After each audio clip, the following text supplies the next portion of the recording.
Bonjour! Aujourd'hui, je vous présente comment faire un curry d'aubergine.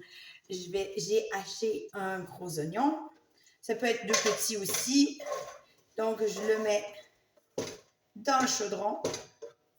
Et voilà, je mets ceci ici.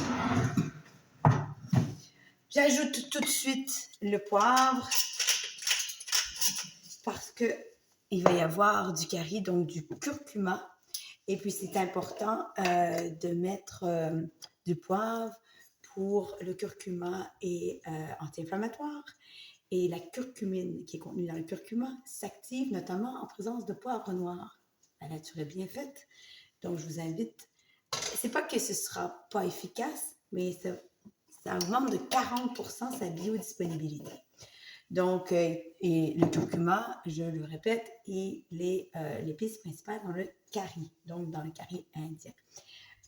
J'ai besoin d'un outil. Je vais prendre une cuillère de bois. Voilà. Donc, j'ai mis un peu d'huile de coco. J'allume le feu. Et puis, déjà, je fais fondre l'huile de coco. Voilà. Le but est d'attendrir les aubergines, les oignons en premier. Et puis, j'ai perdu mon couteau. Voilà, ça c'est essentiel. Donc, la première étape, c'est d'attendrir les oignons. Donc, c'est peut-être un peu fort. Donc, on peut faire ça en même temps. On peut laisser, on n'a pas besoin de brasser tout le temps. On peut mettre tout de suite de la pâte de curry. Moi, j'utilise la pâte de curry rouge, mais ça pourrait être... j'aime ça quand c'est moyennement épicé. Bon, donc, voilà, j'en ai mis peut-être un peu plus. J'ai deux grandes aubergines que je vais vous montrer, que j'ai coupées comme ça et que j'ai fait cuire à 400 degrés environ 15 minutes. Donc, je les ai coupées en deux, j'ai mis un peu d'huile de coco par-dessus et je les ai fait cuire. C'est très facile d'enlever la plure une fois que je vais vous montrer. Ça s'enlève comme ça. Moi, je vous incite à garder la plure, étant donné que c'est ce qui contient le plus de vitamines. C'est aussi ce qui contient le plus de fibres. Donc, ça peut être un peu plus fibreux, forcément, mais c'est mieux pour la santé. Mais je sais qu'au goût, il y a beaucoup de gens qui enlèvent la plure. La crème de coco, donc je peux la mettre tout de suite. Au moins 2 ou 3 bonnes cuillerées à soupe. Et voilà. Donc, et j'utilise de la passata. Donc, un coulis de tomates. Et là, j'en mets, je mets tout ce qui reste. Et je pense que je vais en ajouter. Bon.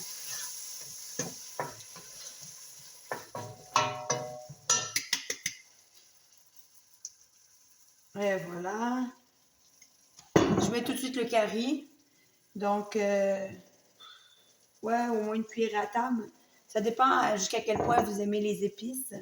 Si vous aimez ça, j'ouvre une nouvelle bouteille de passata. Vous pourriez utiliser des tomates fraîches.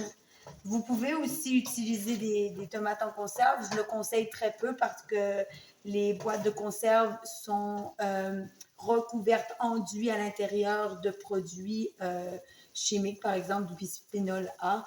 Maintenant, le bisphénol A est très couramment interdit, mais ils l'ont remplacé par autre chose de tout aussi toxique. Et comme les tomates sont acides, ça vient interagir avec le bisphénol A ou autres produits chimiques. Et puis, il y en a dans les tomates. Donc, les tomates en conserve, je ne recommande pas. Soit vous les cannez vous-même, ou encore vous pouvez les acheter en pot de verre, mais c'est souvent très cher. Donc, moi, ce que j'aime, c'est cuisiner tout simplement avec la passata.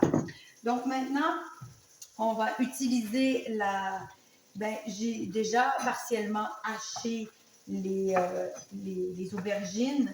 Donc, ce que je vais faire, c'est que, comme je vous dis, je garde la plure et je vais tout simplement reprendre la coupe originale que j'avais faite avant de les cuire au four. Et je vais les mettre directement, je vais baisser le feu un petit peu, je vais les mettre directement dans chaudron. De toute façon, c'est pas grave si les morceaux sont gros, sont grands, parce que on va tout mettre ça dans le mélangeur après. Comme vous voyez, ça se défait très facilement en plus. L'aubergine, elle est déjà pratiquement toute cuite. En fait, vous pouvez même la séparer à la main. Donc, vraiment très, très facile. Mais j'utilise le couteau pour plus d'efficacité. Donc, voilà. Et j'ai pris 2 aubergines pour que ça vaille la peine. Pour en faire une grande quantité. Parce qu'évidemment, une fois cuit, une fois en purée, ben, ça réduit de taille. Voilà.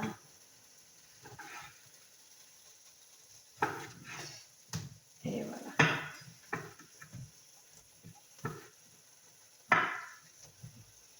Vous allez voir, c'est très facile et très savoureux. Donc, après avoir coupé les aubergines, vous allez les faire cuire en surveillant. Il y a quand même un peu de liquide, mais il ne faut pas que ça brûle au fond. Et on veut aussi que les aubergines cuisent avec la sauce. C'est ça qui est bon. Donc voilà, j'ai encore 2 aubergines ici. Ah, celles-là, vraiment, elles sont très, très molles.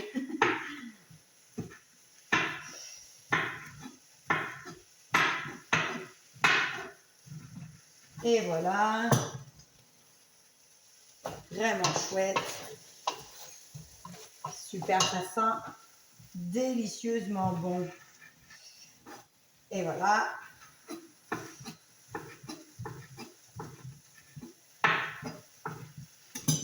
Tout ça est un peu long pour faire cuire les aubergines au préalable, mais vraiment c'est simplissime comme recette. Ça ajoute la couleur, ça ajoute beaucoup de vitamines.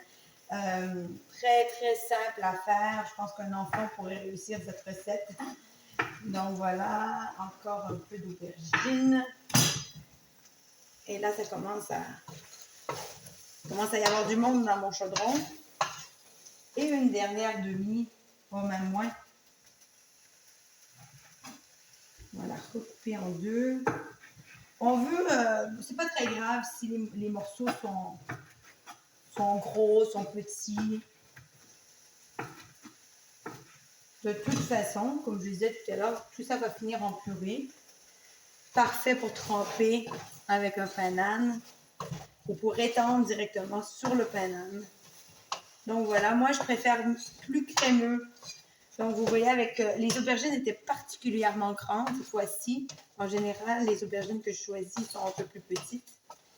Et donc je vais rajouter de la crème de coco. Vous pourriez prendre du lait de coco, mais moi je préfère plus gras. Et c'est du bon gras, donc en quantité raisonnable. Quand même, c'est du gras saturé, mais c'est pas du gras saturé comme du beurre, par exemple. La chaîne carbone de la noix de coco est différente, donc des autres gras saturés. Donc, en quantité raisonnable, c'est très bon pour la santé. De toute façon, c'est passé dans l'usage maintenant. Tout le monde mange de la noix de coco. Donc, je vais aussi rajouter un peu de curry en poudre. Et je vais ajouter un petit peu de passata. Voilà. Donc, le but, c'est que les aubergines soient bien cuites, bien tendres. Et puis, une fois qu'elles le sont, on peut passer le tout au mélangeur, au pied mélangeur. Donc, moi, j'ai le mien ici. Je vais passer directement, le mettre dans le chaudron et réduire en purée. Les caries, que ce soit les caries d'aubergine, les caries d'épinards, etc., sont délicieux le lendemain. C'est encore meilleur. Donc, il y a quelque chose avec les épices qui se déposent. Et ensuite, eh ben, je vais finir l'assaisonnement. Évidemment, je vais goûter tout à l'heure. Je vais probablement rajouter du poivre. Et je vais mettre du sel aussi. Donc, du sel rose de l'Himalaya. Alors voilà, c'est tout simple. Je vous souhaite bon appétit.